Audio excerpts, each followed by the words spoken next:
Welcome to the Point. The state legislature is adjourned for the year, and what a year it has been. This week we continue with our conversation with the quadrant leaders. We're happy to welcome the Speaker of the House, Democrat Joe Tate. Thank you so much for being here. Well, thanks for having me, Rick. It has been an amazing year in the legislature, and before we talk about individual policy accomplishments, I want to get your take on your first year as Speaker, the first time in decades that Democrats had control of the House and the Senate and the governor's office all at the same time. You had the ability and exercised the ability to set the agenda, but not just to set the agenda, to achieve the agenda, even though you only had one vote that you could lose in the House. Now, let me stipulate, many bills pass with bipartisan support, which is always the case. Some really big stuff had no bipartisan support. We're going to talk about all of that. What was your take? What was it like for your first year as a Speaker from a guy who's been in some pretty high profile and dangerous jobs? I mean, this one might qualify in that too. Well, it's right up there, Rick. Voters exercised their power last year to allow Democrats to have the majority of the House, the Senate, and re-elect the governor. And from the beginning, I know the House Democrats have been focused on how are we putting people first at the end of the day. So when we look back at the past year, I think there's a lot that we can be proud of in terms of the work that we've done that impact and have that direct impact on the people of Michigan. So we've been focused on putting people first, on being responsible, on being reasonable, but also at the end of the day, getting things done because we know that we have to do that for the people of Michigan. I think I mentioned this to you once before, that a former speaker told me once that being Speaker of the House was like herding minnows. And with 56 votes, I mean, you had to keep your caucus together. And I know you just said that there was a certain resolve that you had, but individual bills still have language. How difficult, or was it difficult, sometimes when you had to have those 56, how tough did it get? You know, it was. There were some opportunities. I mean, all of the members, including the members of my caucus, they all have their different experiences.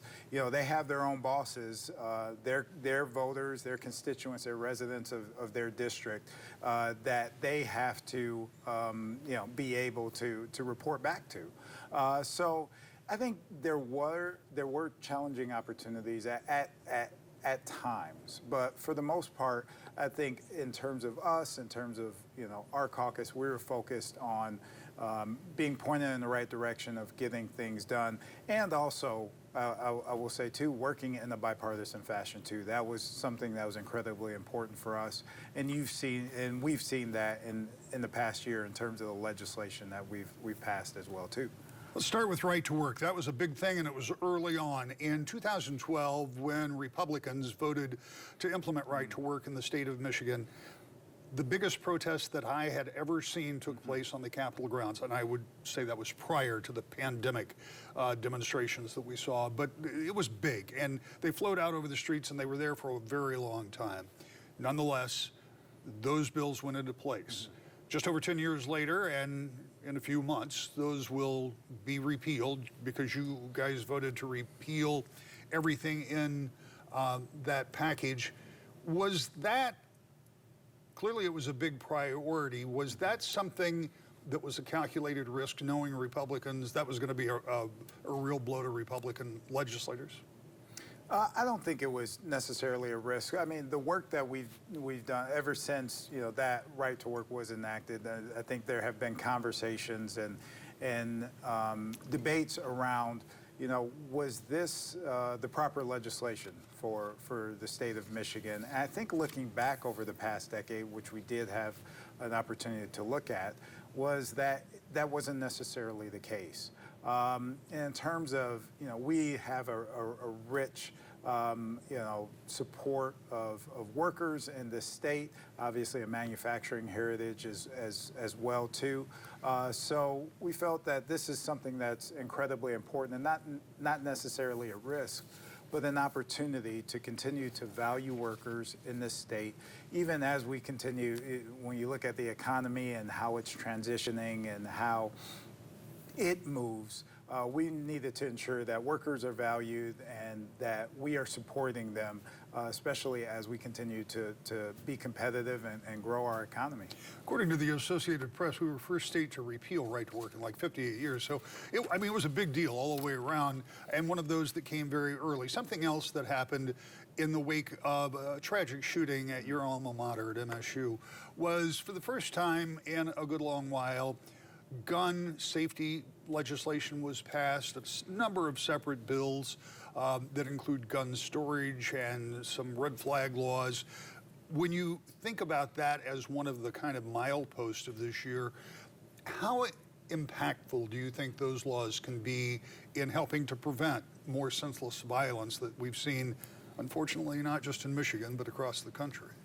That gun violence reduction package is going to be incredibly important for the state.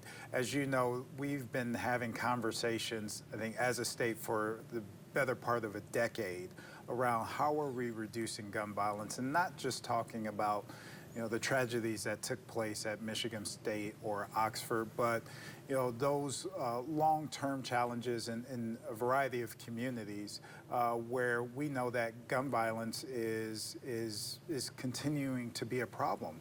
When you look at the number one cause for death across the nation is gun violence when it comes to children, that's a problem. So we know that this is just the start, the work around universal background checks, safe storage, red flag legislation.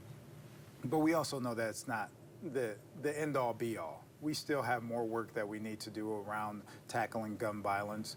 But we knew that we needed to send support through legislation and also send a message that we're serious around tackling this issue. Talk to me about one other big issue that you had to get done early, and that was the budget. And look, whenever there's a budget done, the party in power is going to be criticized by the party that's in the minority because the party in the minority doesn't get to choose where the money is spent. That's just nature of the beast. But when you put your priorities together and your members' priorities together, and I would point out priorities for some Republican members too, it's not like there wasn't anything in there for them. Do you think that that's a sustainable budget? Because built into that budget was about $9 billion surplus, and that's money that's not coming back. So when you look at that budget, are you confident that when you come back at this in a few months that you're not going to have a bunch of holes because of the extra money?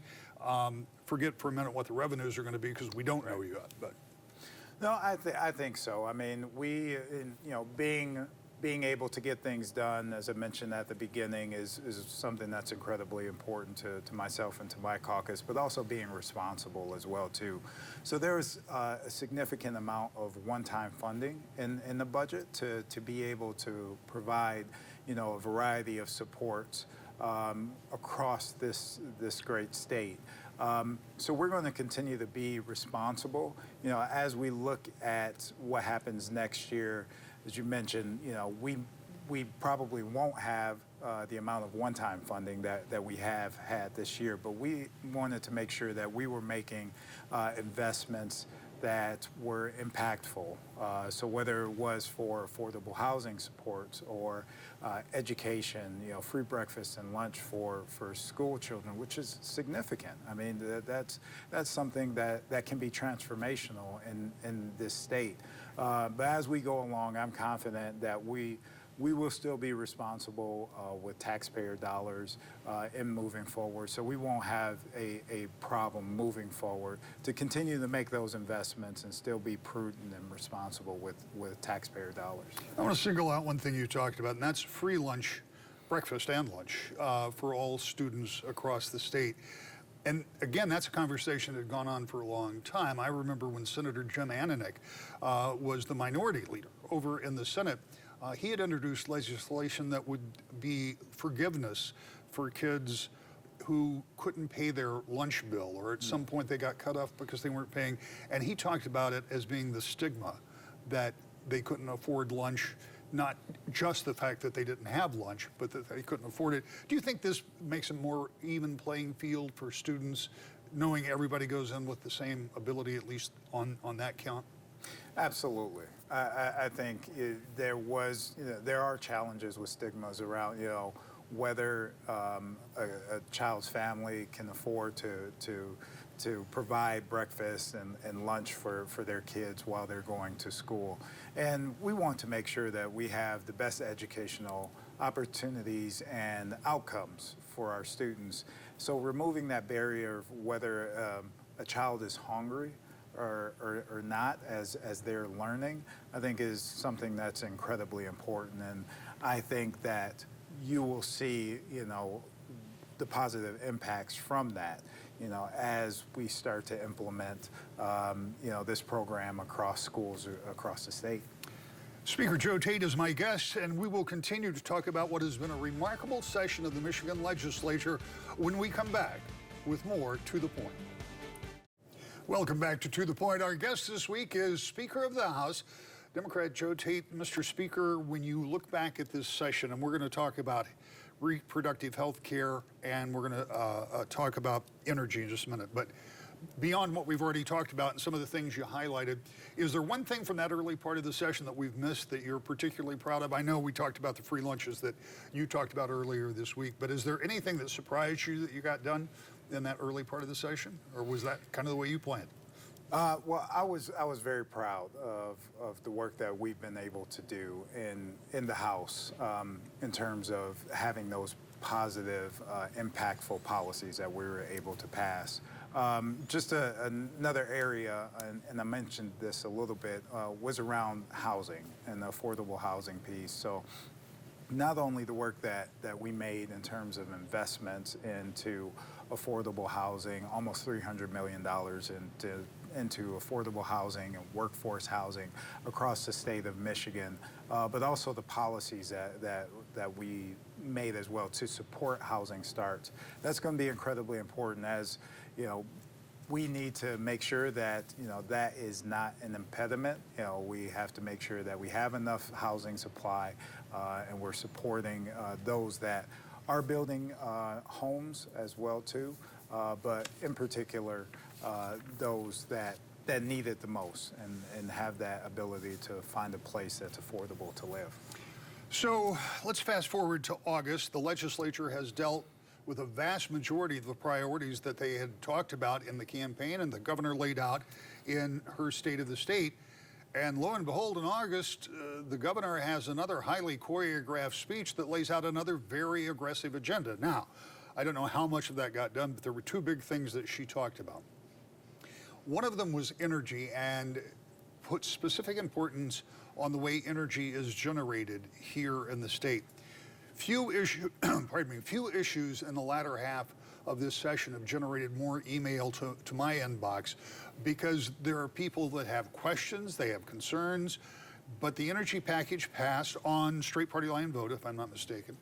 And if I understand, and every week I learn a little more as I talk to you, the quadrant leaders, and talk to other members, it will, in about 17 years, mean that energy in Michigan will be primarily or fully with solar and wind and other renewable forces. Is that a fair description?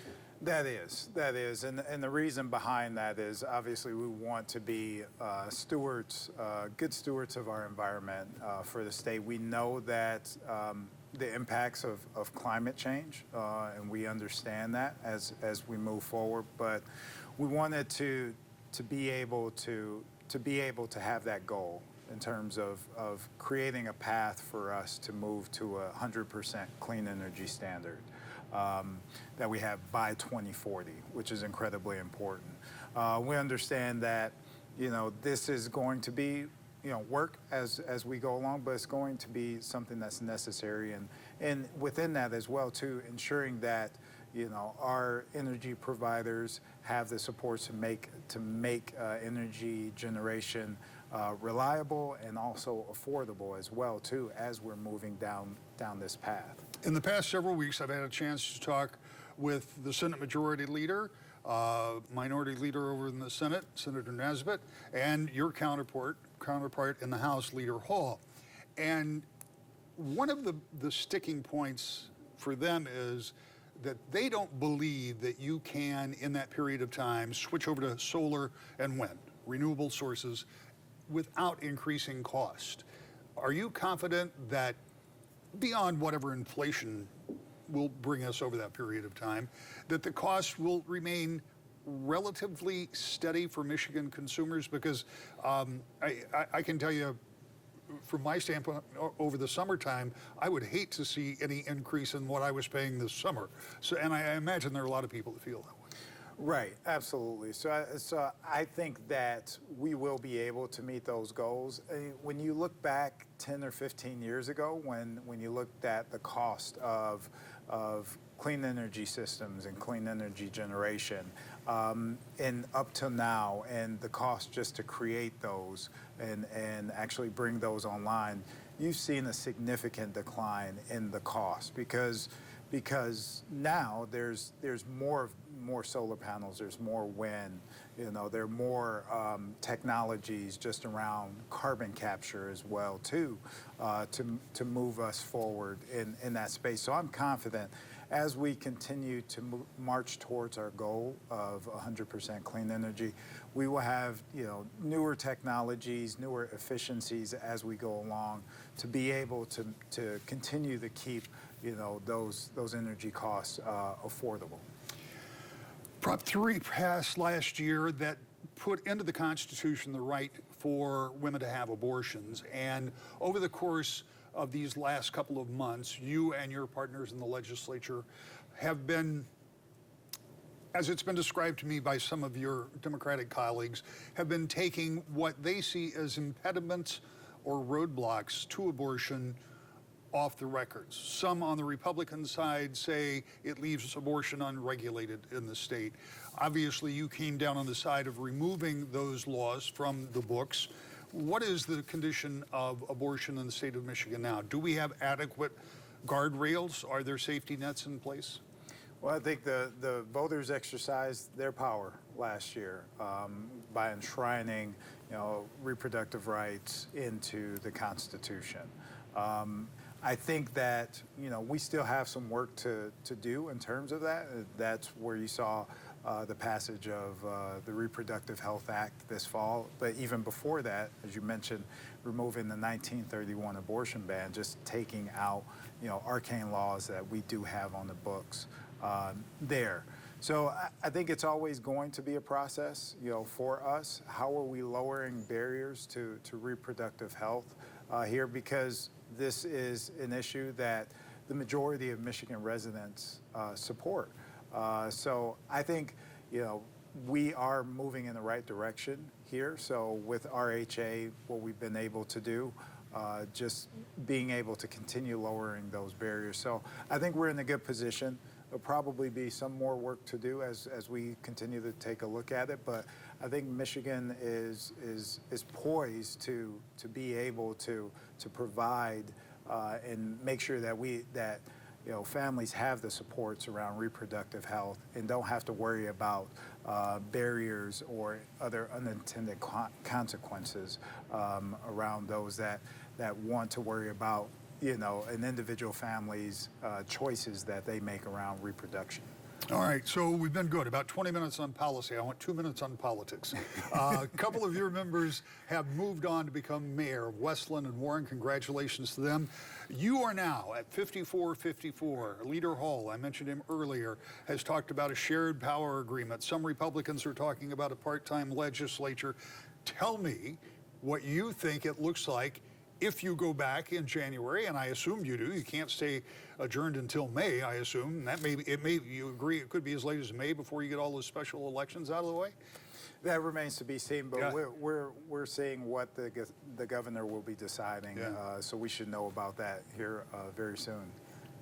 So I think for first things first, I think at the end of the day, what we've seen in the recent elections are that voters trust Democrats. So we, as you mentioned, I had two colleagues that decided to move on to local elected office. But I think there is a trend in terms of what we're seeing that people trust Democrats to govern and to work together. And from the beginning of the year, I've said publicly and want to work in the bipartisan fashion. So I think as we move into next year, it's going to be business as usual. Still maintaining the gavel, but still working together in the bipartisan fashion. And those are conversations I'll certainly have with my colleagues on the other side of the aisle. We want to get things done at the end of the day. We want to govern. I think that's what our constituents, our residents of Michigan want to see. So I still view it as business as usual. We'll still go through the same process that we've gone through this past year to have bipartisan legislation that Michigan residents can be proud of. Mr. Speaker, I'm going to put it on my calendar to have you back here in the first quarter, and then we'll take a look and see how that's going. I appreciate so much you taking the time to come in, and we'll look forward to having you on the show again real soon, all right? Great. Thank you. Thanks. We'll be back with final thought, To the Point. As we close this week, one final look back at 20 years of To the Point. In our last look back at the first 20 years of To the Point, we looked at our beginning from 2003 to 2010. In our final retrospective, we'll sail through 2010 to 2020, and there was a lot going on. In 2010, an election for statewide offices saw Republicans return to control of the House, retain the Senate, and elect a governor that many people had not previously heard of. Businessman Rick Snyder sat down with us during the election cycle and talked about the biggest issue of the day. There's no question that in this campaign, jobs has been the focus for virtually every candidate. With as much specific detail as you can, tell me what you would do about getting some of the unemployed folks in the state back to work. Yeah, Rook, well, jobs is the issue, and that's been the issue from day one. And Not long after he took office, I did a special 1 hour To the Point with the quadrant leaders to talk about his budget proposal. One of those leaders was Senate Democratic Minority Leader Gretchen Whitmer. You've seen it. You've seen the governor's budget. You've heard his State of the State address. You know some of what's out there. I already know you don't like parts of some of the things that have been developed, but where is this budget process? And give me your take on what the governor's laid out. Well, the budget process is the opening salvo is the governor's proposal, and that's exactly what it is, a proposal. Throughout the 2010s, the economy was a major focus, even as the state and nation recovered from the Great Recession. Along the way, major changes for the state came in the form of legislation, including 2012's passage of Right to Work, which set off a firestorm of protest at the state capitol. Another major issue that the Snyder administration had to deal with was the Flint water crisis. We went to Flint for a show with Senator Jim Ananich, who lived in a neighborhood heavily impacted by that crisis. I'm hoping that that's an understanding that this is a problem that never should have happened. Mistakes were made, and that solutions and trust, building back trust, is the best way to show people that the citizens of Flint haven't been abandoned. In 2016, Michigan became a major player in the presidential sweepstakes, voting for Donald Trump, the first time the state had been won by a Republican since 1988. By 2018, another election, another big change for the state when Democrats and Gretchen Whitmer won the governor's race. In 2020, our show and our nation were consumed by the pandemic as we worked to bring you the most accurate information about a situation that changed, sometimes hour by hour, followed by a presidential election that culminated with riots and federal investigations still ongoing that put Joe Biden in the White House. By 2022, Democrats held not only the governor's office, but the House and Senate for the first time in decades, bringing major change in the year just passed, as we've talked about on this show. We've been there for all of it for 20 years. To the Point. We're now in year 21 with a lot of great guests lined up for the weeks to come. I hope you'll join us then. To the Point.